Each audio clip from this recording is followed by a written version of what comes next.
Okay, mga kapatid, patuloy natin pagbulay-bulayan ang mga salita ng Diyos dito sa banal na kasulatan. Dito tayo magakuha sa ating pag-aralan sa ating scripture reading.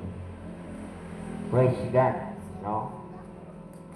Sa ikalawang Timoteo, sa 3:15.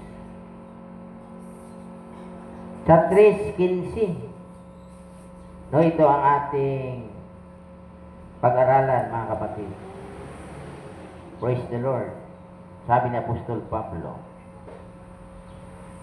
At mula sa pagkasanggol ay iyong nalalaman ang mga banal na kasulatan na makapagpadunong sa iyo sa ikaliligtas sa pamagitan ng pananampalataya kay Kristo Jesus. Yan.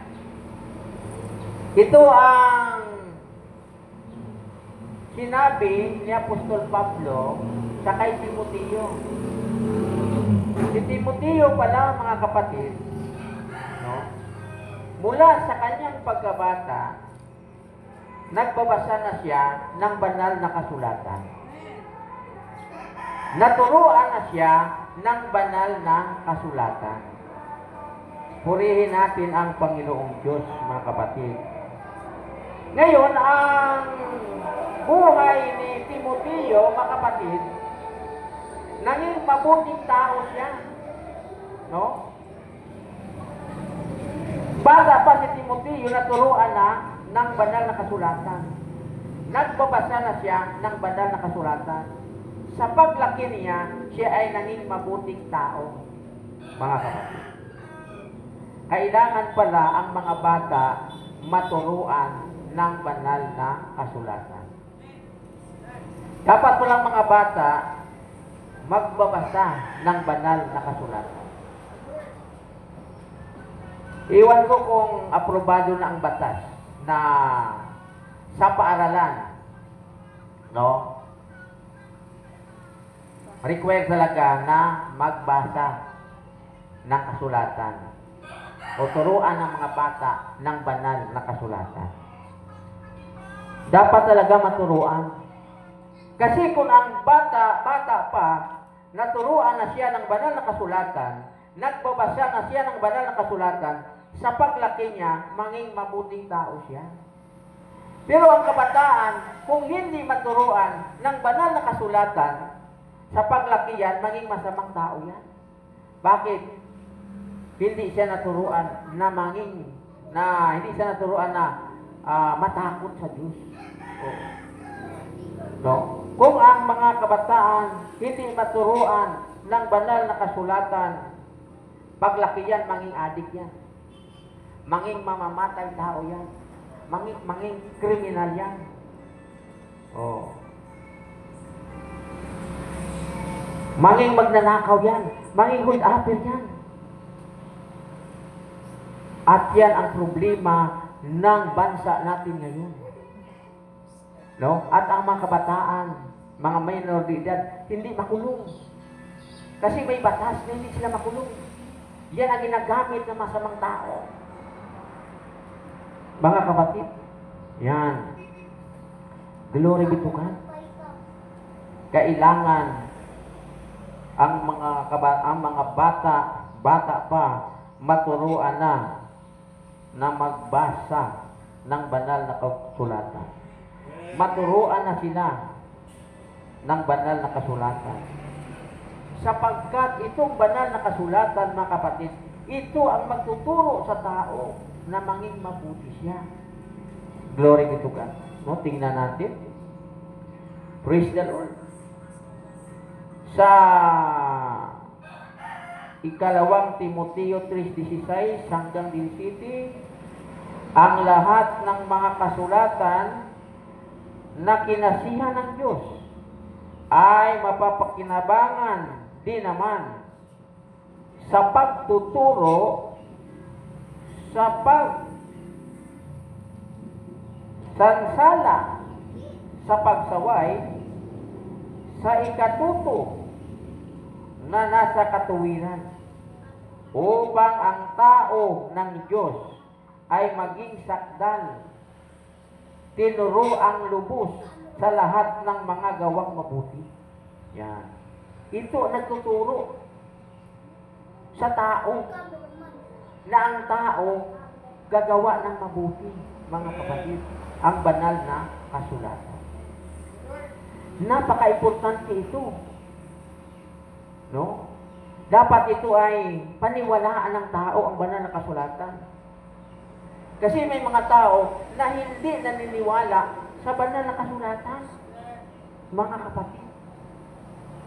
Ay kung hindi siya naniniwala sa banal na kasulatan, paano niya maturuan ang kanyang anak na magbasa ng banal na kasulatan?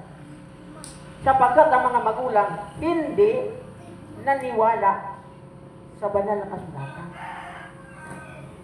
Anong sabi nila? Yan ay gawa lang ng tao. Alangan naman na ibon ang magawa nito, kundi tao. Pero sinong tao? Yung mga tao na kinasiya ng Espiritu ng Diyos. Nagsasalita sila ng salita ng Diyos, mga kapatid. Praise God. Glory be to God. Yan. At sa ating panahon ngayon, mga kapatid, problema talaga ang mga bata, kabataan. Problema. Nasabi noon ng ating hero, ang mga kabataan, pag-asa ng bayan. Pero sa ating panahon, ang mga kabataan, hindi man lahat, nanging problema ng bayan, mga kapatid. Sapagkat hindi nila nalalaman ang banal na kasulatan. Lalo na ngayon, ang mga kabataan, no? Nakatutok sila sa gadget, mga kapatid. Mula umaga hanggang gabi, no? Nasa cellphone sila. Mga kapatid. Grabe. Hindi mo na mautusan. Kung utusan mo, magalit pa. Yan ang problema ngayon ng mga kabataan. Glory be to God. No? Sapagkat hindi sila naturuan ng banal na kasulatan. Pero yung mga kabataan na turuan ng banal na kasulatan, makukontrol mo pa sila. Pero yung hindi naturuan ng banal na kasulatan, hindi sila makukontrol. Mga kapatid, yan ang problema ngayon. No? Hindi na nagbabasa ang mga bata ng banal na kasulatan. Wala silang time sa pagbabasa ng banal na kasulatan. No? Ang time nila doon na sa gadget, doon na sa cellphone. Bisan sa higad na, no? Sa tabi ng daan, may nag-ano doon. Nag-aupo doon. Mga kapatid. Nagkakatawa siya mag-isa. Grabe. Dahil sa cellphone.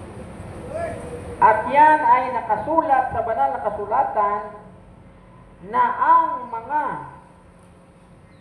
bata o mga kabataan sa ating panahon, suwail sila sa kanilang magulang, mga kapatid. Tingnan natin sa ikalawang Timoteo sa 2. No? Ito ang atin mababasa. Umpisahan natin sa 3, mga kapatid. 3:1.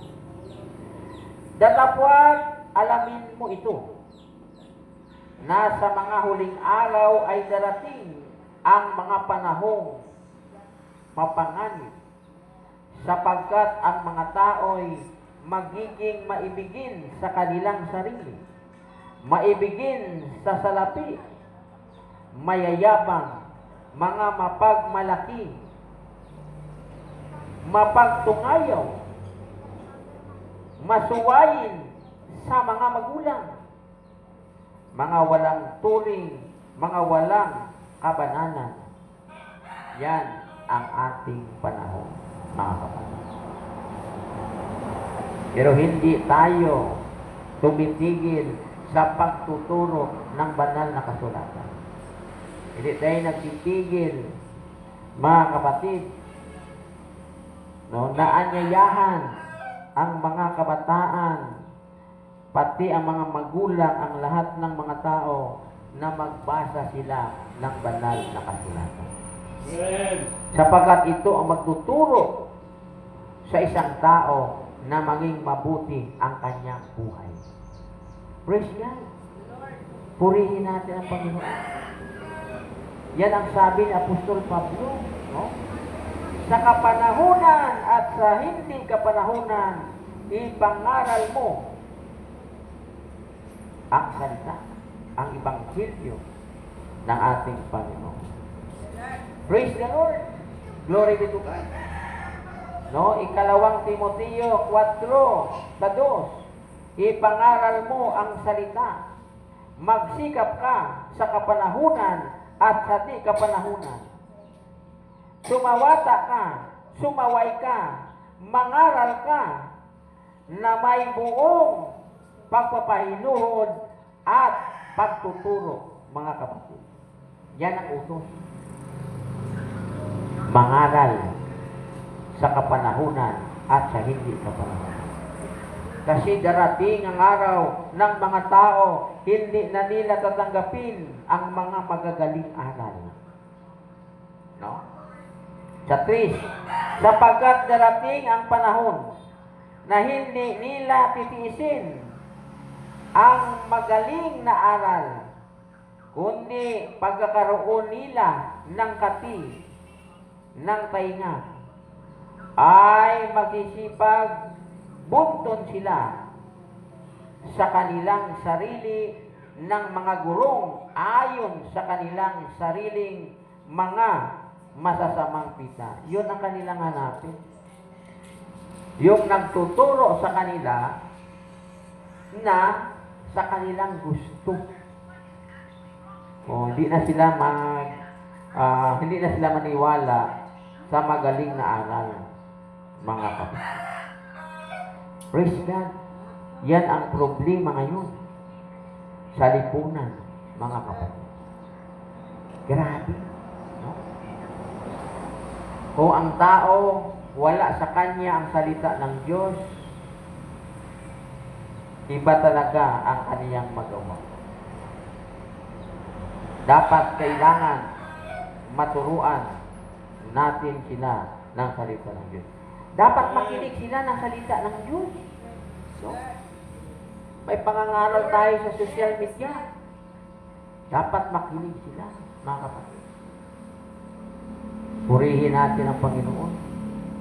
Sapagkat magbasa sila ng banal na kasulatan. Sapagkat sabi sa banal na kasulatan, mga kapatid, mapapalad ang bumabasa sa banal na kasulatan. Praise the Lord.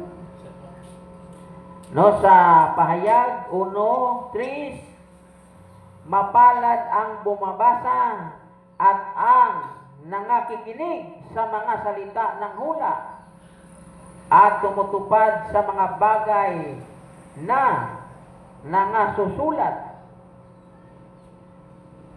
Yan ang sabi sa banal na kasulatan. Doon, sapagkat ang panahoy malapit na. Ano raw? Mapalad ang bumabasa at ang nangakikinig ng mga salita ng hula at tumutupad sa mga bagay na nangasusulat doon, sapagkat ang panahoy malapit na. Yan, mapapalad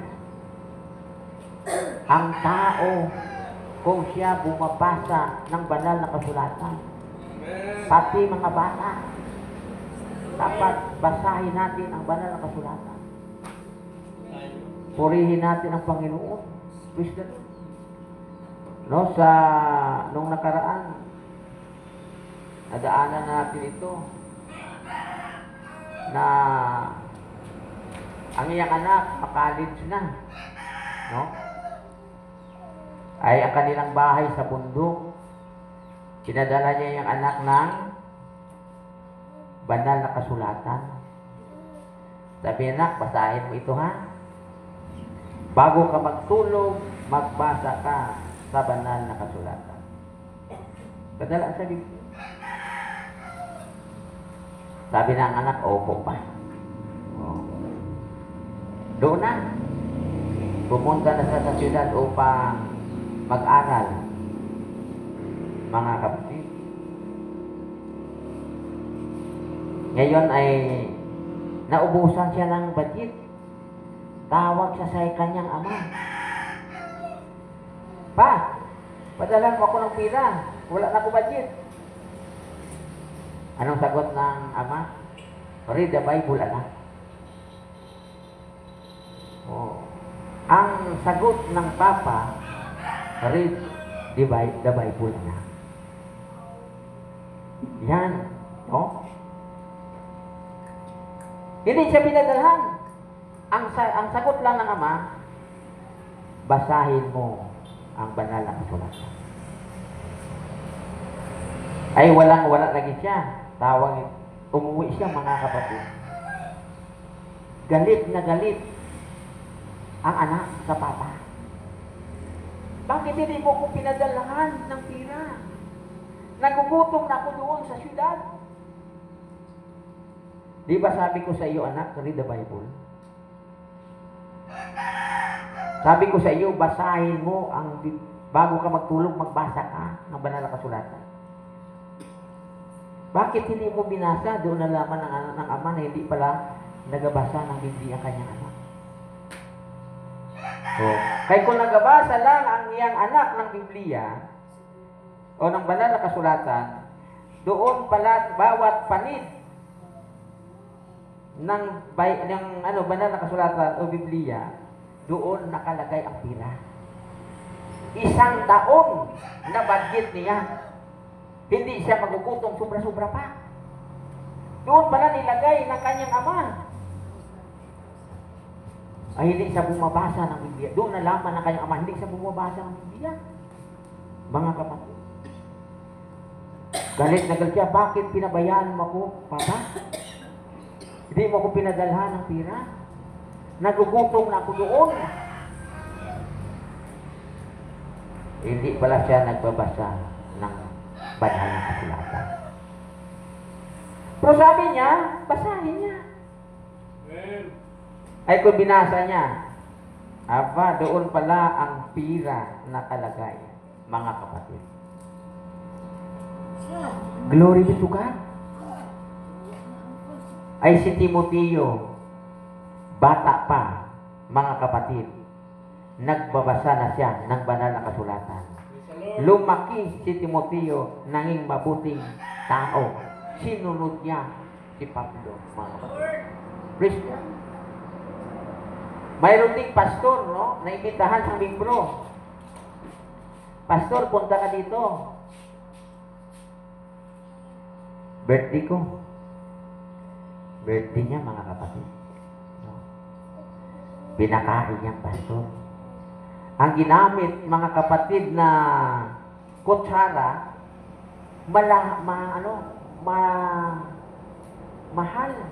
mamahalin na kutsara. Ginto, mga kapatid, ginto. Yan. Ngayon sa pag-alis ng pastor, hinanap ng membro ang kutsara. Nawala. Mga kapatid, saan kaya nilagay ng pastor ang kutsara? Nasa isip niya, dinala ng pastor kutsara kasi ginto, mga kapatid. Habang sumasamba siya, ang iyang isip, mga kapatid, para sumama sa pastor. Pagkaraan naman ng birthday, sunod nga na birthday, ibitahin ng pastor. Ginagamit niya na ng hindi mamahalin na kutsara ang pastor. At doon niya tinanong, pastor, nung nakaraang taon, birthday ko, yung ginapagamit ko sa iyo ng kutsara, Pinagamit ko siya ng kutsara, nawala. Saan mo nilagay? Sabi ng pastor, ay doon ko nilagay sa Bible mo. Doon sa Bible, doon ko nilagay. Ang kutsara, sa banal na kasulatan, doon pala nalaman ng pastor na hindi siya nagbabasa ng Biblia isang taon. Kaya kung nagbabasa siya, nakita niya doon ang kutsara, mga kapatid. Sumama pa ang kanyang isip sa pastor na kinuha ang kutsara, doon pala nilagay ng pastor. Sa Bible niya. Mga kapatid, kita mo lang, hindi nagbabasa ng Biblia. Oo. Basahin natin ang Biblia, mga kapatid. Kasi sabi, no, mapapalad ang bumabasa ng aklat na ito at ang nakikinig sa hula ito. At ang tumutupad sa nasusulat dito sapagkat ang panahon malapit na, mga kapatid. Praise the Lord. Glory be to God. Yan. Paimportantihan natin na basahin natin ang banal na kasulatan, mga kapatid. Praise the Lord. Basahin natin. Kahit ano tayo ka-busy, basahin natin ang banal na kasulatan. No, may mga apps na karon sa Bible, i-download niyo sa inyong cellphone. Madali na lang. Kasi yung cellphone, dala-dala yan, araw-araw, dala. Kahit magtiga ka, ang cellphone mo, nasa tabi lang. Mga kapatid. Oo, nasa tabi. Kaya pagmahal ng tao ngayon sa cellphone. Hindi niya, iniiwan. Pag alis niya, dinadala niya.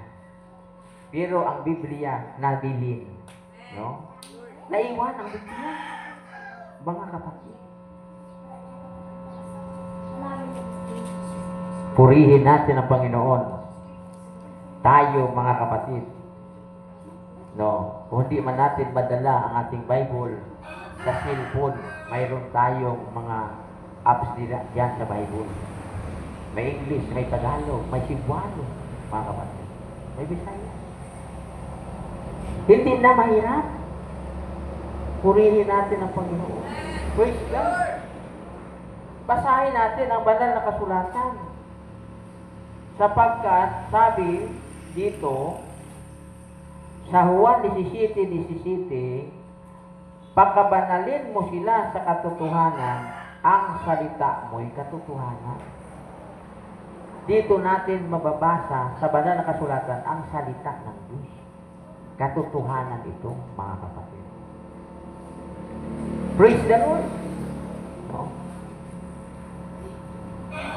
At sabi pa sa Juan, sa 6:63, ang Espiritu nga ang bumubuhay. Sa laman ay walang anumang pakinabang. Ang mga salitang sinalita ko sa inyo ay pawang espiritu at pawang buhay. Ano raw ang salita ng Panginoon? Espiritu at pawang buhay. Mga kapatid.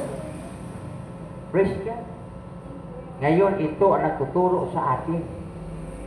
Para ang tao mapabuti, kailangan niya ang banal na kasulatan. May nagtuturo sa banal na kasulatan. Purihin natin ang Panginoong Diyos, mga kapatid. Praise God. Glory be to God. Yan. Pahalagahan natin ito, mga kapatid. Sapagkat sabi ng ating Panginoon, dito natin malalaman na tayo may buhay na walang hanggan. Praise the Lord. Tingnan natin sa Juan, no, sa 5:39. Purihin natin ang Panginoong Diyos.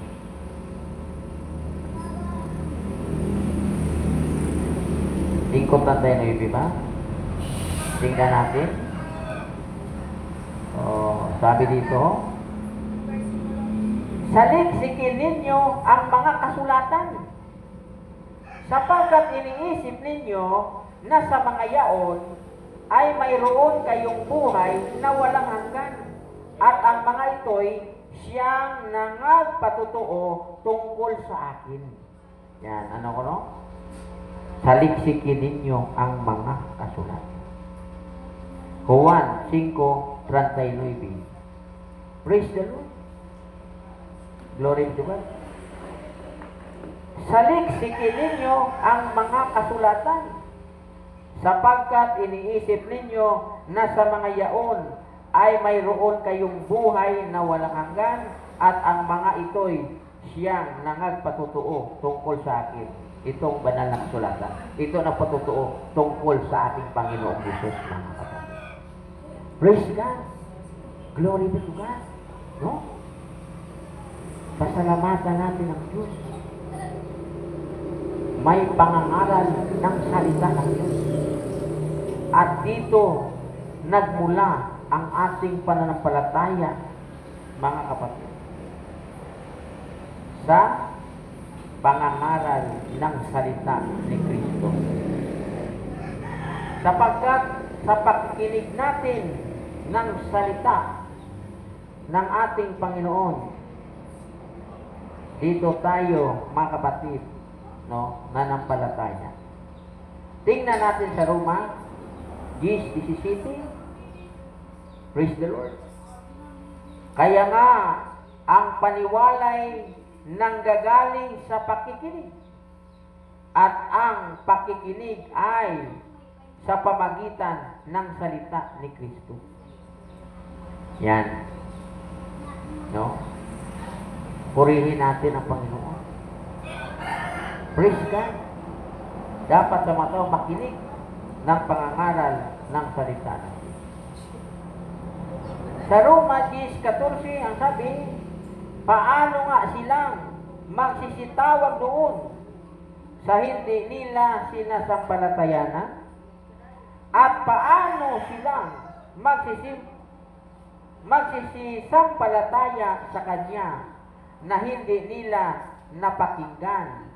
At paano silang mga kikinig na walang tagapangaral? Kailangan talagang tagapangaral para ang tao makarinig ng salita ng Diyos. At sa 15, at paano silang magsisipangaral kung hindi sila mga sinugo? Gaya nga nang nasusulat, anong pagkaganda ng mga paa niyaong mga nagdadala ng masasayang balita ng mga bagay na mabuti. Praise the Lord. Glory be to God, mga kapatid. Pasalamatan natin ang Panginoon. Nakikinig tayo ng salita ng Diyos. Nagbabasa tayo ng banal na kasulatan, mga kapatid. Praise God. Mapapalad tayo. No? Sabi gani, ay paanong bulag? Oo. Sabi ito, mapapalad ang bumabasa, ay ang bulag. Mapapalad din ang bulag. Mga kapatid. Bakit? Hindi lang mapapalad ang nagbabasa, pati nakikinig mapapalad. Purihin natin ang Panginoon. Praise God. Paano daw kung tingin? Paano daw kung tingin, mga kapatid? Yan. Mayroon na ngayon, ito na tawag din nga, ano na tawag din sa tainga? Hearing it? Ano na? Yan. Makapakinig na sila. Kaya mayroon akong amigo na pastor, gumagawa. Praise the Lord. Gumagawa niya. Kinibinta niya. Para ang ang mga bingi makarinig ng salita ng Diyos. Kaya amigo ako, pastor, gumagawa. Para ang mga bingi hindi makarinig sila. May volume, may charger pa. Wala siguro, dami niya nga kung ako, no? Pag malubat, i-charge mo. Kung may volume, purihin natin ang Panginoon. Praise God. Para lang ang tao makarinig ng salita ng Diyos. Praise God. No? Salamat sa Panginoon. May paraan ang Diyos. Mga kapatid, way lusot ang tao. Way lusot. Hindi siya mga tuwiran. Ay, bingi ako, hindi ako nakarinig. Ay, kung bingi ka, hindi ka naman bulag. Nakabasa ka ng banal na kasulatan. Praise the Lord. Glory be to God, mga kapatid. Yan. Ngayon, kung bakit tayo nilagyan ng Diyos ng mata para basahin natin ang banal na kasulatan ng Diyos. Kung bakit tayo nilagyan ng Diyos ng tainga para pakinggan natin ang kanyang mga salita. May purpose ang Diyos, mga kapatid. Praise the Lord. Glory be to God. Yan. Purihin natin ang Panginoong Diyos. At higit na mabuti sa lahat, ang tao maglingkod sa Diyos. Dapat maglingkod tayo sa Diyos. Sapagkat ang naglilingkod sa Diyos o naglilingkod sa ating Panginoon, walang lugi, mga kapatid. Walang lugi. Sapagkat ang sino man naglilingkod sa ating Panginoon, pararangalan ng Ama. Wala kang lugi. Maglingkod ka sa Diyos. Bakit? Pararangalan ka ng Ama. Akala ng iba, maglilingkod ka sa Diyos, lugi ka. Hindi ka lugi, mga kapatid.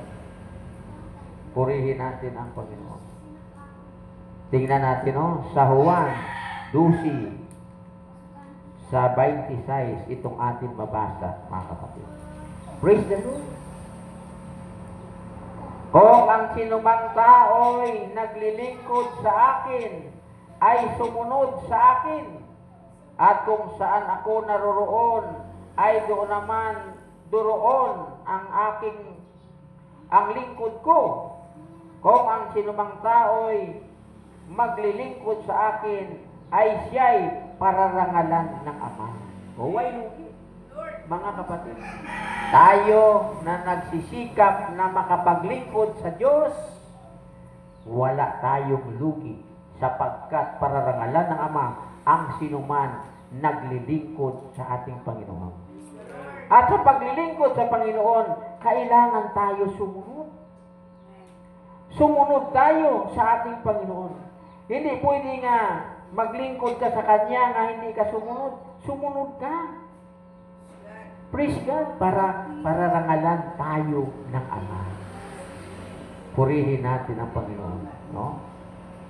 Bumabasa tayo ng banal na kasulatan, nakikinig tayo sa banal na kasulatan sa pangangaral, at tayo ay naglilingkod sa Diyos, mga kapatid. Pagdating ng Panginoon, mapapalad tayo, mga kapatid. Kasi mapapalad ang alipin na maratnan ng Panginoon na gumagawa ng kayo, mga kapatid. Praise God. Sila lang ang mapalad na alipin, ang gumagawa ng kalooban ng Diyos. Mateo 24:46, mapalad yaong alipin kung dumating ang kaniyang Panginoon, ay maratnan siyang gayon ang kaniyang ginagawa. Praise God. No? Mayroon palang alipin na mapalad kung maratnan siya ng kanyang Panginoon na naglilingkod siya sa Panginoon. Gumagawa siya ng kalooban ng Diyos. Praise the Lord. Yan, mga kapatid. Yan ang ating gawin. Una, basahin natin ang banal na kasulatan. Pangalawa, pakinggan natin ang mga salita ng Diyos. At pangatlo, mga kapatid, paglingkuran natin ang ating Panginoon. Paglingkuran natin siya na tapat. Hindi pwede nga maglingkod-lingkod ng kita na hindi tapat. Paglingkuran natin siya na tapat. Yan ang gusto ng Panginoon. No? Na sa ating paglilingkod sa Kanya, tapat tayo, mga kapatid. Hindi na nga, kung gusto mo magsimba, simba ka. Kung hindi mo gusto magsimba, hindi ka magsamba. Hindi ganun ang paglilingkod sa Diyos. Sabi, ang sino man maglilingkod sa akin, sumunod sa akin. Sasambahin mo talaga ang Panginoon. Praise God. Glory be to God. Gawin mo ang kanyang kalooban, mga kapatid. At sa paglilingkod sa Diyos, pamilya-pamilya. No? Pamilya-pamilya dapat ang maglilingkod sa Diyos. Kita mo si Louie ay naglilingkod sa Diyos. Naligtas niya ang kanyang pamilya. Pamilya sila naglilingkod sa Diyos. No? Pamilya ni Louie nagsunod sa Diyos. Nagsunod sa Kanya. Mga kapatid, niligtas sila ng Diyos kasi sila masunurin. Ang iligtas ng Diyos ang masunurin, mga kapatid. Praise the Lord. Yan. No? Ilan kataong naluwas? 8. Pamilya lang ni Noe. Sa kapanahonan ni Noe, pamilya lang niya ang naligtas sapagkat sila lang ang tumunod, naglilingkod sa Diyos. Glory be to God. Yan ang sabi sa banal na kasulat. Purihin natin ang Panginoon, mga kapatid. Praise the Lord. No? Sila lang ang naligtas, mga kapatid. Purihin natin ang Panginoon. Sapagkat ang Panginoon ay napakabuti sa ating buhay, mga kapatid. Nagliligtas siya. Praise the Lord. Sa unang Pedro 3:20, na ng unang panahon ay mga suwail na ang pagpapahinuhod ng Diyos ay nanatili noong mga araw ni Noe, samantalang inihanda ang daong na sa loob nito'y kakaunti sa makatuwid ay 8 kaluluwa ang nangaligtas sa pamagitan ng tubig. 8 lang sila. Pamilya lang nung yung naligtas, mga kapatid. Gani ang paglilingkod sa Diyos, no? Pamilya-pamilya. Purihin natin ang Panginoon. Susunod talaga tayo sa Diyos kung tayo ay maglilingkod. Hindi ang ating gustong ating susundin, ang gusto ng Diyos. Kasi kung gusto natin ang ating susundin, mapahamak kita. Pero kung ang gusto ng Diyos susundin natin, hindi tayo mapahamak, kundi magkaroon tayo ng buhay na walang hanggan, mga kapatid. Praise God. Ay pasalamatan sa Diyos sa kanyang mga kabutihan sa ating buhay, mga kapatid, na tayo ay nakapaglingkod sa Diyos. Dapat ang ating panindigan katulad ni Josue. Kung hindi maglilingkod ng iba, ano sabi niya? Ako at ang aking sambahayan maglilingkod sa Diyos. Purihin natin. Palakpakan natin, Panginoon. Praise the Lord. Glory to God.